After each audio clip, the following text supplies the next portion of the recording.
मंच से हमारे तमाम महापुरुषों को नमन करते हुए राणा पूजा भील की इस बहुमत भूमि में हमारे बन्नारे जगदीश भाई को नमन करते हुए आप सभी को मेरी ओर से क्रांतिकारी जोहार। क्योंकि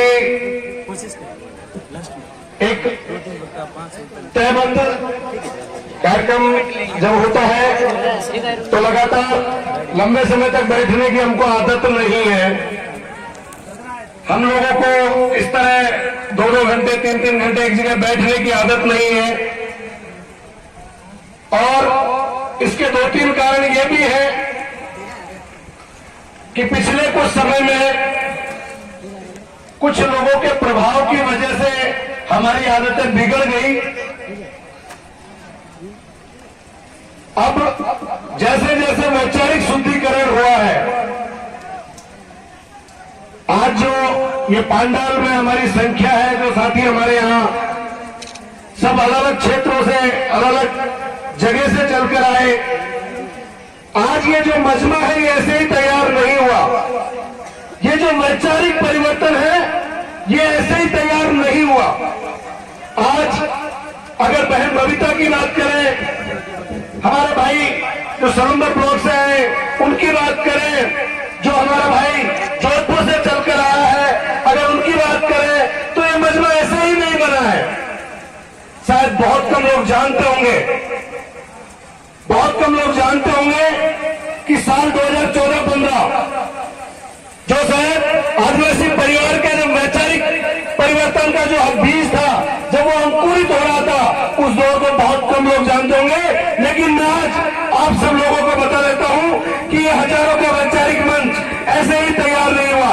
दादा भंवरलाल परमार और हम लोग एक मोटरसाइकिल पर 3 लोग बैठकर, मैं भंवरलाल दादा और कांति दादा, 3 लोग एक मोटरसाइकिल पर, और डूंगरपुर से उदयपुर और उदयपुर से प्रतापगढ़ जाकर एक छोटा सा 20 और 25 लोगों का कैडर कैंप, 20 और 25 लोगों का प्रशिक्षण शिविर आयोजित करते थे। और रात को 11 बजे 10 बजे वहां से फ्री होकर वापस डूंगरपुर जाकर उदयपुर आना। साथियों, उस समय जब हम इन बातों को करते थे तो एक बड़ा लक्ष्य नजर आता था कि एक पहाड़ तोड़ना है, एक पहाड़ तोड़ना है। लेकिन क्योंकि हमारी विचारधारा अटल थी और उस विचारधारा पर लगे रहने पर आज वो पहाड़ और हम सब ने मिलकर एक साथ इस तरह तोड़ा है कि उसका डंका पूरे भारत में बज रहा है। साथियों, हमको अब वैचारिक मजबूती के साथ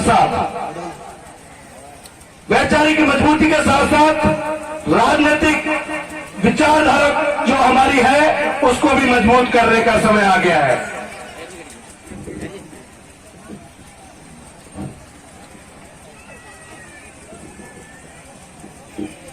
वैचारिक विचारधारा की लड़ाई के साथ साथ राजनीतिक विचारधारा को भी मजबूत करने का समय आ गया है। क्योंकि हम स्थानीय स्तर पर हमारी लड़ाई लड़ते रहते हैं, लेकिन जहां प्रावधान तय होते हैं, जहां से विधान बनते हैं और जहां से हमारे हक और अधिकारों की बात तय होती है, वहां पर मजबूती से हमारी बात उठाने वाले लोग नहीं होने का नतीजा है कि आज हमारे समुदाय को हर तरह से संघर्ष करना पड़ता है। इसलिए मैं आप सभी से, कई बार हम लोगों ने साथियों ने इस बारे में खुलकर बात की, आज 1-2 चीजें जिन पर हम खुलकर बात करनी चाहिए। आपको सोचना होगा कि इन 70 सालों में ऐसी क्या परिस्थिति रही कि हमारे समाज के दिन पर दिन हमारे समाज के हालात बिगड़ते जा रहे हैं। क्योंकि हमारे समाज का सिर्फ उपयोग किया गया, सिर्फ वोट का उपयोग किया गया। ये आप और हम बहुत अच्छे से जानते हैं कि हमारा वोट किसके चक्कर में गया। एक दमोड़ी, उस एक दमोड़ी के चक्कर में अभी सुबह जब मैं आया तो हमारी बहन सरपंच निर्मला, उन्होंने शराब को लेकर विषय उठाया। तो यहाँ जो मातृशक्ति है, जो मेरी माता बहनें बैठी है, आपको मजबूत होना होगा। इस बार आपको मजबूत होना होगा, क्योंकि हमारे ये जो पुरुष शक्ति है ये तो आधे शाम होते होते डबूरी के चक्कर में गड़बड़ कर देते हैं। तो ये डबूरी घर में लेके कौन आता है? ये लेके आते हैं। इस बार किसी की डबूरी लेके घर में आए, उस दिन से इनका दाना पानी बंद, अपने आप लाइन पे आ जाएंगे, है कि नहीं? तो आपको थोड़ा सा मजबूत होना पड़ेगा। अगर शराब के खिलाफ लड़ना है तो आप जब तक मजबूत नहीं होंगे तब तक परिवार में वैचारिक परिवर्तन नहीं आएगा। हम जब बात करते हैं कि हमारे समाज का सबसे बड़ा नुकसान किसने किया, तो हमारे समाज का सबसे बड़ा नुकसान जो किया वो इस शराब ने किया।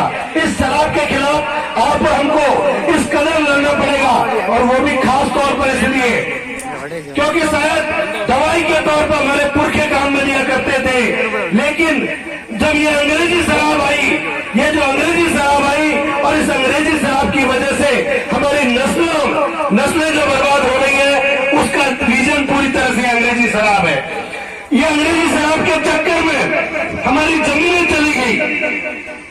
इस अंग्रेजी शराब के चक्कर में हमारी जो हमारे पुरखों की सल्तनत थी, जो हमारे पुरखों के ये कहे कि हमारे पुरखे राज करते थे, वो राज चले गए। हमारे लोगों को लगता है कि हमारे पुरखों का ये बातें बहुत इतिहास की बातें होंगी, लेकिन आप सबको ये तो पता है कि ज्यादा पुरानी बात नहीं है कि राणा पूजा भील जिनसे महाराणा प्रताप ने जाकर शरण ली, तो हमारे पुरखों का राज था, तभी तो जाकर उन्होंने शरण ली। लेकिन आप और हमको मिलकर इस शराब के खिलाफ लड़ना होगा। क्यों लड़ना होगा? शराब के खिलाफ इसलिए लड़ना होगा क्योंकि हमें हमारे पुरखों का राज वापस लाना है। हमारे जो बाप दादा राजा थे, उनका राज वापस लाना है कि नहीं लाना है?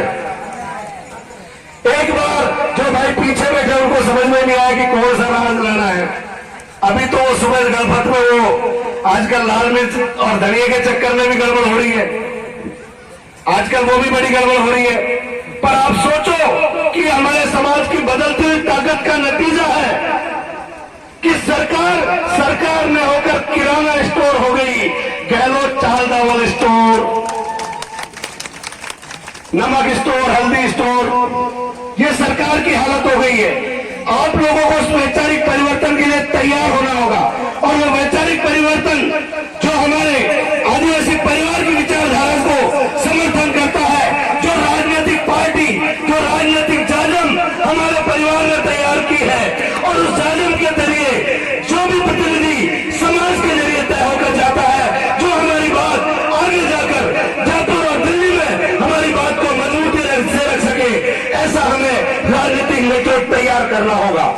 साथियों, आपको शायद एक चीज, कुछ दिन पहले हमारे महापुरुषों के आज बोर्ड की मेरे भाई ने बात की, भाई पेमाराम जी, उनकी जमीन को लेकर बात की।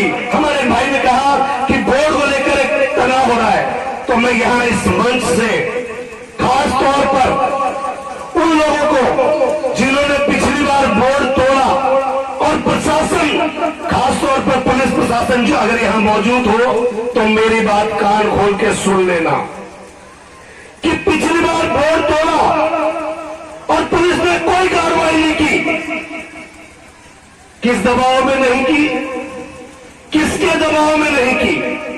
हम पूछना चाहते हैं कि रात को 2:30 बजे तक हमारे भाई वहां बैठे रहे और आप वहां तक पहुंचने में आपको रात के 2:30 बज गए, कोई बात नहीं।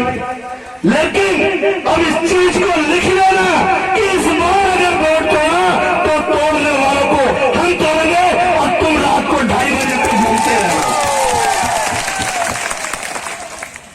हमें मजबूर मत कीजिए, हमें मजबूर मत कीजिए इस तरह के कदम उठाने के लिए,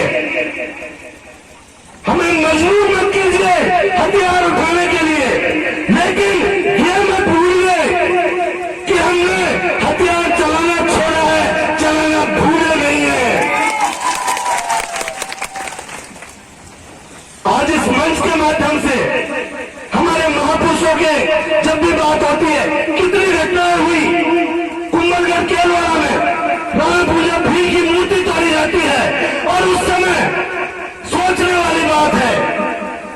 उस समय प्रशासन कहता है कि मूर्ति बंदर ने तोड़ी, लेकिन देखिए आपको किस तरह से ये शासन प्रशासन और यहाँ के नेता मिलकर बेवकूफ बना रहे हैं। उस दिन मूर्ति एक बंदर ने तोड़ी। अभी कुछ दिन पहले यहाँ के विधायक साहब का एक वीडियो वायरल हो रहा है और विधायक साहब कह रहे हैं कि मुझे पता है मूर्ति कैसे टूटी, कहां मूर्ति तोड़ने की बैठक हुई, किसने मीटिंग की। ये वीडियो पूरे लोगों के मोबाइल पे वायरल हुआ।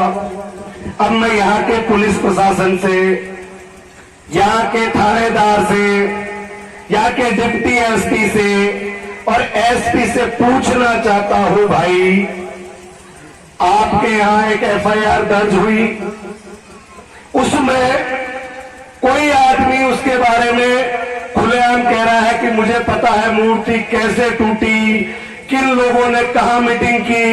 जब हमारे एमएलए साहब को यह सब पता है तो पहली बात एमएलए साहब उस दिन चुप क्यों बैठे थे जिस दिन बंदर मूर्ति तोड़ के जा रहा था। जब तो कह रहे थे बंदर ने तोड़ी और आप कह रहे हो कि मुझे पता है कि मूर्ति कैसे टूटी और मूर्ति तोड़ने के लिए किसके खेत में मीटिंग हुई। तो पहली बात आप उस दिन चुप क्यों थे। दूसरी बात, चलो आप उस दिन चुप थे, हो सकता है किसी बाप ने आपका कान दबा दिया हो, वैसे पहले दबाया नहीं दबाया, अब बाप पक्का आ गया तब आपका कान मरोड़ेगा। दबाने की बात छोड़िए। अगर उस दिन आपको नहीं पता था और बाद में आपको पता लगा तो मैं आपसे एक बात फिर पूछना चाहता हूं कि जब आपके क्षेत्र में इतनी बड़ी घटना हुई, आप यहाँ के विधायक हो, आपको पता लग जाता है और आपने पुलिस को नहीं बताया कि भैया ये लोग तोड़ने वाले यहां बैठ के साजिश की। इसका मतलब कुंभलगढ़ विधायक वहां पूजा की मूर्ति तोड़ने के षड्यंत्र में शामिल था कि उसको सब कुछ पता था, उसको सब कुछ पता था, लेकिन समाज को गुमराह करता रहा और बोलता है कि मूर्ति बंदर ने तोड़ी।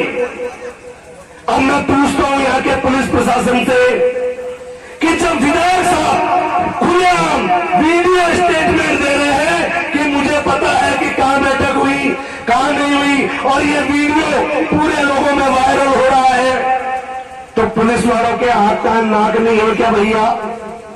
या विधायक साहब से दो सवाल करने में फटती है। नौकरी विधायक साहब ने दी है क्या? नौकरी विधायक साहब ने दी है क्या? पूछना विधायक साहब से कि किसने मूर्ति तोड़ने की साजिश की और नहीं बताते तो फिर कानून का डंडा चलाते तो अपने आप बताते और मूर्ति तोड़ने वाले सामने होते कि ये साजिश किसने की। मुझे लगता है कि जिस हिसाब से विधायक साहब के स्टेटमेंट है, इसका मतलब पूरी प्लानिंग विधायक साहब की है कि शायद मूर्ति तोड़वा के दोबारा मूर्ति लगवा के क्रेडिट लेना चाहते हैं और मेरे समाज को बेवकूफ बनाकर फिर से वोट लौटना चाहते हैं, तो इस बार नहीं होगा।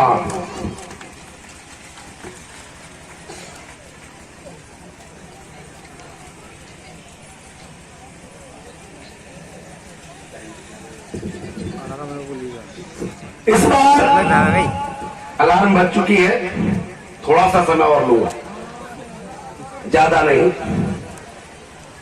क्योंकि मुझे पता है 5 बजने के करीब है और भी कई वक्त बाकी है। तो इस बार ऐसा नहीं होगा। आप 75 साल से हमारे लोगों को बेवकूफ बनाकर वोट लूट रहे हो और कितना बेवकूफ बनाओगे। अभी ताजा ताजा घटना पीपला की, मैं पीपला से यहां मौजूद मेरे भाइयों से एक बात पूछना चाहता हूं कि उस दिन 15 दिन का वादा किया था कि 15 दिन में पट्टा बना देंगे, 15 दिन में मूर्तियों का अनावरण हो जाएगा, हुआ क्या? 15 दिन में आपके पास पट्टा आया क्या? पट्टा आ गया तो अनावरण क्यों नहीं हुआ भाई? क्योंकि आगे आचार संहिता आ रही है। अब आपको तो एक झुंझुना पकड़ा दिया है, उस झुंझुने के चक्कर में हमारे लोग बेवकूफ बने जाएंगे और फिर वापस से अगली बार कि कि यार 5 लाख और आने हैं, आए क्या खाते में? ये तो मोदी जी की तरह 5 लाख 15 लाख वाली बात हो गई। तो मैं एक बात यहां इस मंच से पूछना चाहता हूं कि जब आप इस तरह हमारे समाज को बेवकूफ बनाते हो, हमारे समाज के वोट लूट कर इतने सालों से आपने हमारे समाज को बद से बदतर स्थिति में ला दिया। आज मेरे समाज की 80% जमीनें आपने गैर आदिवासियों के हाथों बिकवा दी, लेकिन जब आज मेरा समाज जागने लगा है तो आपके पेट में दर्द होने लगा है। लेकिन यहां मेरे मौजूद तमाम भाइयों से, मेरी माता बहनों से, मेरे युवा साथियों से, इस झारखंड पर मौजूद हर आदिवासी खून से आज मैं प्रण लेना चाहता हूं। अब चुनावों का समय है, चुनाव वाले लोग आएंगे। 70 सालों से हम लोगों को बेवकूफ बनाया, भाई को भाई से लड़ाया, कभी किस बात को लेकर, कभी अंदर बाहर की बात को लेकर। शायद आप लोग भूले नहीं होंगे, किसी से नवा पूजा की मूर्ति टूटी थी, कांति दादा जब हम आए तो उन्होंने हमें और अंदर और बाहर का कि ये तो बाहर से आए, हम यहाँ के हैं, इसलिए बाहर वाले राणा पूजा की मूर्ति को लेकर बात नहीं कर सकते। अंदर बाहर का करके समाज को तोड़ने का प्रयास किया, वो फिर से आपको तोड़ने का प्रयास करेंगे। लेकिन इस बार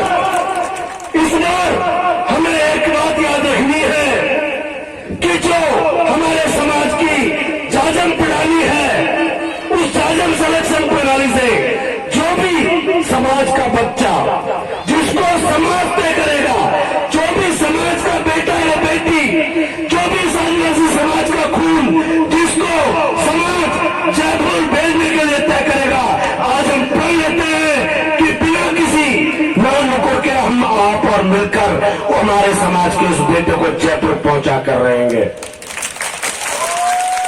मुझे आप लोग हाथ उठाकर इस बात का एहसास दिलाइए कि चाहे कोई भी हो, चेहरा आप और हम में से कोई भी हो, होगा समाज का बेटा या बेटी, लेकिन हम आज विश्वास लेते हैं, आज प्रण लेते हैं कि हम हमारे समाज के बेटे को जयपुर पहुंचा कर रहेंगे।